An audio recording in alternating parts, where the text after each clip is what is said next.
Cognitive development. Jean Piaget was interested in how children adapt to their environment. He believed behavior is controlled through a progress of mental organization he called schema, that the individual uses schemas to represent the world and that their subsequent adaptation is driven by a biological need to find balance between schemas and environment. This became the underlying principles of Piaget's 4 stages of development. Stage 1. Ages 0-2.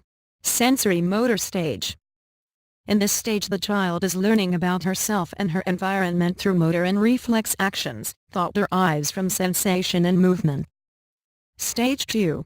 Ages 2-7. Pre-operational stage. The child, now applying her new knowledge of language, is able to begin to use symbols to represent objects. She is now better able to think about things and events that are not immediately present. Stage 3.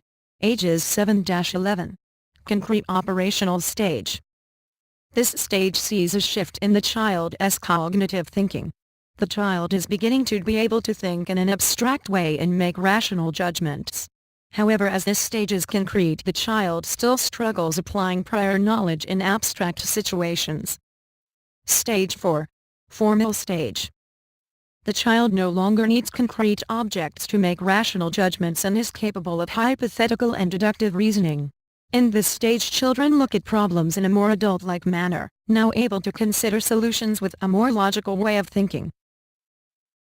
Lev Vygotsky's believed thinking begins as a social process, with children gradually internalizing, creating internalized monologues, and that this is a stepping stone to higher levels of thinking. With society and culture being important in the cognitive development of children, that children's developing thinking is affected by their knowledge of their social community, believing language to be an important tool for gaining that understanding. Vygotsky created the zone of proximal development, ZPD, comprising of 2 levels.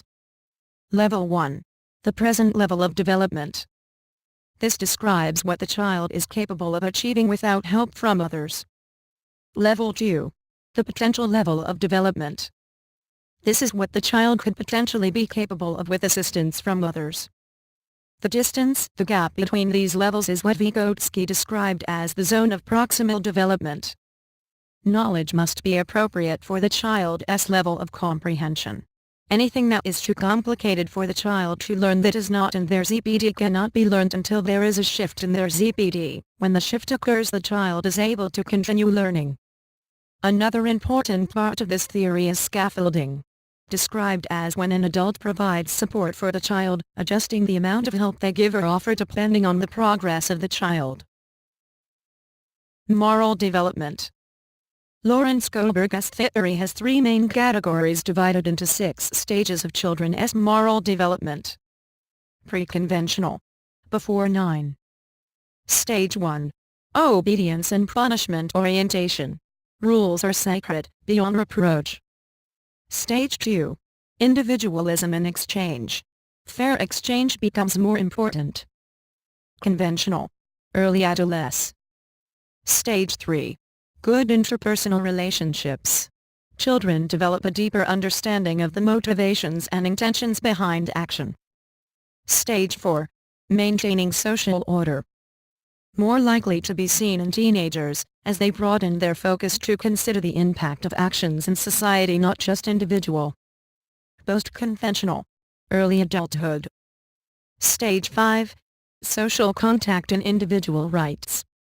Adults in this stage are able to view actions in regard to their social contract with their community, society as a whole. Stage 6. Universal principles. In this stage, adults actively promote and are involved in the positive creation of their society. Awareness of individual rights and differences without judgment. The pursuit of equality and understanding for their community and world. Carol Gilligan found that a morality of care can serve in place of morality of justice and rights theorized by Kohlberg. Gilligan views morality of care and morality of justice as distant yet also connected. Gilligan's stages of ethic of care. Pre-conventional. Person only cares for themselves in order to ensure survival. This is how everyone is as a child. In this transitional phase, The person's attitude is considered selfish, and the person sees the connection between themselves and others. Conventional. Responsibility. More care shown for other people. Situation sometimes carries on to ignoring needs of self. In this transition phase, tensions between responsibility of caring for others and caring for self faced. Post-conventional. Acceptance of the principle of care for self in others is shown. Some people never reach this level. Q3. I believe it is very important for teachers to have an understanding of cognitive and moral development not only for the children but also for the wider community. To be able to teach each individual child, to understand their perception of the world they are in and how they relate to it, is invaluable in creating a learning environment where every child feels valued, safe and happy.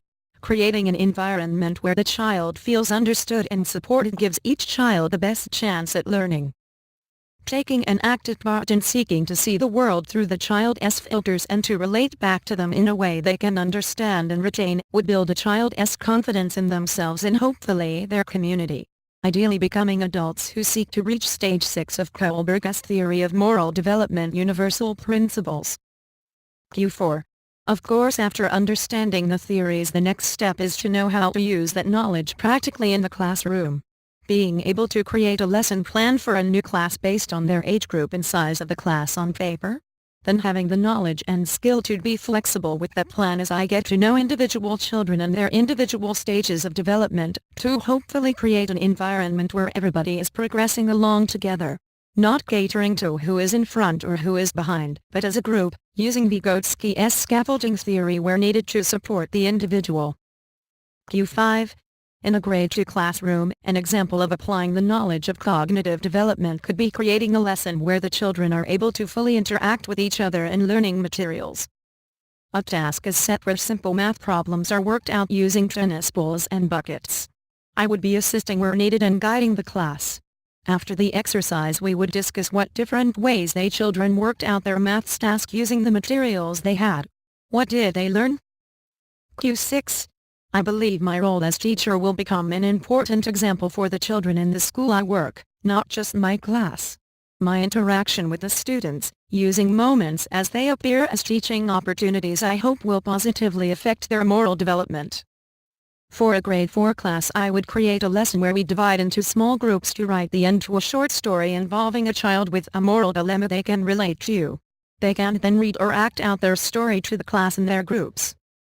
Afterwards we sit in a circle and discuss the stories and how they personally may react if they found themselves in the main character of their story's position.